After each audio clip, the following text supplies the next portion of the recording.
Hi guys, welcome back to Speetech. ഞാൻ നിങ്ങളെ പരിചയപ്പെടുത്താൻ വന്നിരിക്കുന്നത് നമ്മുടെ എർട്ടിഗയുടെ എഞ്ചിൻ അയച്ച് നമ്മൾ വെച്ചിട്ടുണ്ടായിരുന്നു. നമ്മൾ നേരത്തെ വീഡിയോയിൽ ഇട്ടിട്ടുണ്ടായിരുന്നേ.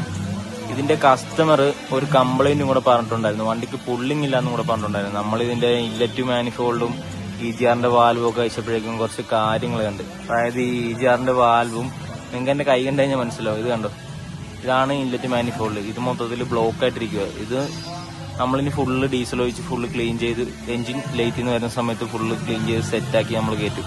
കസ്റ്റമറിന് വണ്ടി കൊടുക്കുമ്പോൾ പുതിയ വണ്ടി ഓടിക്കുന്ന ഫീലിൽ നമ്മൾ എന്തായാലും ഇത് വണ്ടി ഉറപ്പായിട്ടും കൊടുത്തിരിക്കും. ഇത് എഞ്ചിൻ ശ്വാസം കൊടുക്കുന്ന ഭാഗമാണ്. ഇൻലെറ്റ് മാനിഫോൾഡ് സെറ്റ് ചെയ്യുന്ന ഇവിടെ വരുന്നത്. ഇത് കണ്ടോ, ഇതെല്ലാം ബ്ലോക്ക് ആയിട്ടിരിക്കും.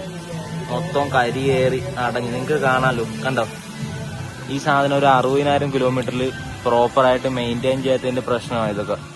എല്ലാ 60,000 കിലോമീറ്ററിൽ ഇല്ലറ്റ് മാനിഫോൾഡും EGR വാൽവും ഇന്റർകൂളറൊക്കെ ഒന്ന് ക്ലീൻ ചെയ്ത് കഴിഞ്ഞാൽ വണ്ടിയുടെ പെർഫോമൻസ് ഒരിക്കലും നഷ്ടപ്പെടത്തില്ല. നമ്മളൊരു പുതിയ ഡീസൽ വണ്ടി എങ്ങനെയാണ് എടുക്കുന്ന ആ ഫീൽ വണ്ടി എപ്പോഴും തരും നമുക്ക്. നമ്മളിതൊന്നും മെയിൻറ്റെയിൻ ചെയ്യാണ്ട് വണ്ടി ഓടിക്കുവാണെങ്കിൽ നമുക്ക് തന്നെ നഷ്ടം.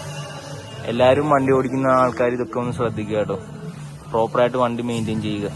വീഡിയോ ഇഷ്ടപ്പെട്ടു കഴിഞ്ഞാൽ ലൈക്കും സബ്സ്ക്രൈബും ചെയ്യാൻ മറക്കല്ലേ.